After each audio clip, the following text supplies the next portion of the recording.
அஸ்ஸலாமு அலைக்கும். Welcome to my channel. எல்லோரும் எப்படி இருக்கீங்க? நல்லா இருக்கேன்னு நம்புகிறேன். நாங்களும் நல்லா இருக்கோம் இன்ஷா அல்லாஹ். இப்போ நம்ம என்ன பார்க்கணும்னா பாஸ்மதி அரிசியில் நெய்ச்சோறு எப்படி இருக்குன்னு பார்க்கலாம். வாங்க வீடியோக்குள்ளே போகலாம், எப்படி செய்கிறேன்னு பார்க்கலாம்.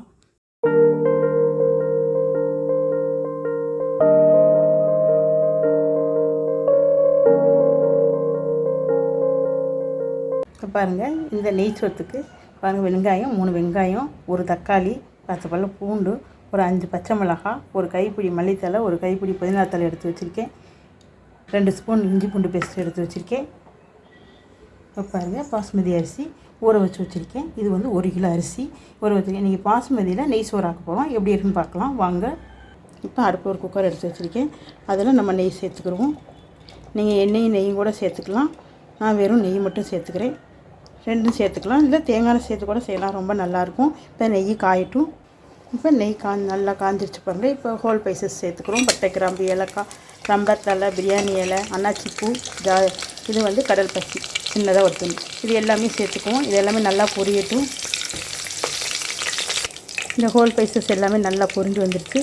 இப்போ நம்ம அதில் சின்ன நறுக்கி வச்சுருக்கேன் வெங்காயத்தை சேர்த்துக்கலாம். நான் ஒரு 3 வெங்காயம் நறுக்கி வச்சுருக்கேன்.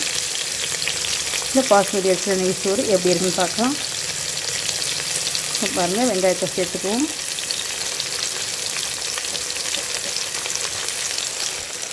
வெங்காயத்தை சேர்த்தாச்சு. இப்போ இதை வதக்கிக்கிறோம். இது வந்து கண்ணாடி பதம் வந்தால் போதும், ரொம்ப வதங்க வேண்டியதில்லை. அப்போ தான் வந்து அந்த சாதம் வெள்ளையாக இருக்கும். இப்போ நல்லா வதங்கி வரட்டும். இப்போ இதில் ஒரு 10 பல்லு பூண்டு எடுத்து வச்சுருக்கேன். நீங்கள் எவ்வளோ வேணாலும் சேர்த்துக்கலாம். நான் 10 பல்லு பூண்டு எடுத்து வச்சுருக்கேன். அதை சேர்த்து அதையும் நல்லா வதக்கிக்கிடலாம். இதையும் நல்லா வதக்கிக்கிடுவோம், நல்லா வதங்கட்டும். இப்போ வெங்காயம் இப்போ பாருங்கள், இப்போ வெங்காயம் வதங்கிட்டு இருக்குது. இப்போ பாருங்கள், வெங்காயம் வதங்கிட்டு இருக்குது. வெங்காயம் வதங்கிட்டு இதில் வந்து பச்சை மிளகாய் சேர்த்துக்கலாம். பச்சை மிளகாயும் சேர்த்து நல்லா வதக்கிக்கிறோம். இப்போ பச்சை மிளகாயும் வதங்கட்டும். இப்போ இதில் கருவேப்பிலை சேர்த்துக்கலாம், மல்லித்தலை சேர்த்துக்கலாம், புதினா தலை சேர்த்துக்கலாம். இது எல்லாத்தையும் சேர்த்து நல்லா வதக்கி விட்டுக்கிறோம். தக்காளி வந்து கடைசியாக தான் போடணும், ஏன்னா கலர் மாறிடும். அதனால் கடைசியாக தான் சேர்த்துக்கிறோம் அந்த தக்காளி. இது எல்லாமே வதங்கி வந்துருச்சு.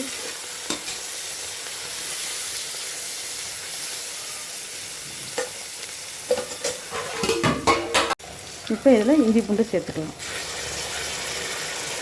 நான் 2 ஸ்பூன் இஞ்சி பூண்டு வச்சுருக்கேன், அதை சேர்த்துக்குவோம். ராஸ்மல் போகிற வரையும் நல்லா வதக்கிக்குவோம்.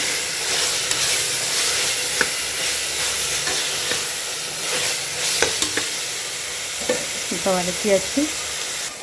இப்போ இதில் நம்ம தேங்காய் பால் சேர்த்துக்கலாம். நான் உலக்கில் இப்போ இந்த உலக்கில் நான் 1 உலக்கு அரிசி எடுத்திருக்கேன். இதில் 2 உலக்கு தேங்காய் பால் சேர்த்துக்கலாம். இது 2வது உலக்கு தேங்காய் பால். இப்போ இதை சேர்த்தாச்சு. இதை சேர்த்துட்டு மிக்ஸ் கொடுத்துக்கலாம். இப்போ இதுக்கு தேவையான அளவு நம்ம உப்பு சேர்த்துக்குவோம். இப்போ இதுக்கு தேவையான அளவு உப்பு சேர்த்துக்குவோம். நம்ம கல் உப்பு தான் சேர்த்துக்கிறோம். கல் உப்பு சேர்த்தாச்சு. இப்போ இதில் நம்ம தக்காளியே சேர்த்துக்கலாம், ஏன்னா தக்காளி கடைசியில் தான் சேர்க்கணும். இப்போ இந்த தண்ணி கொதி வரட்டும். இப்போ தேங்காய் பால் கொதிக்கவங்களாட்டினுமே நம்ம அரிசியை சேர்த்துக்குவோம். நான் நல்லா களைஞ்சி வாஷ் பண்ணிவிட்டு வச்சுருக்கேன். இந்த அரிசியை சேர்த்துக்கலாம். இப்போ அரிசியை சேர்த்தாச்சு. இப்போ நல்லா மிக்ஸ் கொடுத்துக்குருவோம். இப்போ இதில் வந்து ஒரு 2 ஸ்பூன் தயிர், நீங்கள் லெமன் சேர்க்குறா இருந்தால் கூட சேர்த்துக்கலாம், தயிர் சேர்க்குறா இருந்தாலும் சேர்த்துக்கலாம்.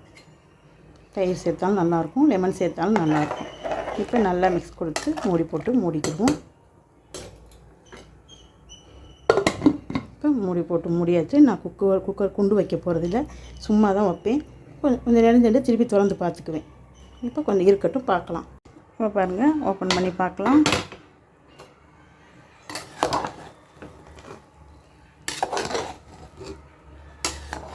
செய்யலாம். எப்படி இருக்குங்க?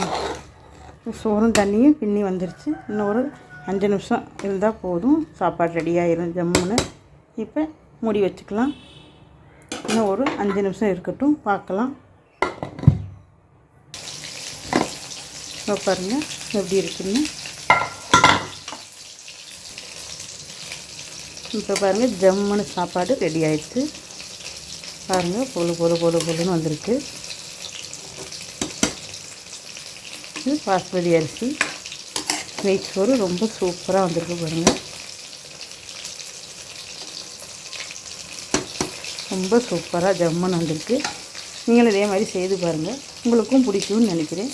பாருங்கள் எப்படி இருக்குன்னு. ரொம்ப சூப்பராக இருக்குது, ஜம்முன்னு இருக்குது, பொழுன்னு இருக்குது, நல்லா இருக்குது சாப்பாடு. பாருங்கள் எப்படி சூப்பராக இருக்குதுன்னு. பாருங்கள் ரொம்ப சூப்பராக ஜம்முன்னு ரெடியாக இருக்குது பாருங்கள். இதே மாதிரி பாஸ்மதி அரிசி நெய் சோறாக்கி பாருங்கள், ரொம்ப சூப்பராக ஜம்முன்னு இருக்குது. உங்களுக்கும் ரொம்ப பிடிக்கும்னு நினைக்கிறேன். பிடிச்சிருந்தா எங்கள் சேனலை சப்ஸ்கிரைப் பண்ணுங்கள், பெல் ஐக்கானுக்கும் ஆளுங்கிற பட்டனையும் கிளிக் பண்ணுங்கள். பெரிய லைக் பண்ணுங்கள். நீங்கள் பண்ணுற லைக்கில் தான் எங்கள் வீடியோ ஷேர் ஆகும். மறந்துடாமல் லைக் பண்ணுங்கள். அடுத்த ஒரு வீடியோவில் சந்திக்கலாம். பாய்.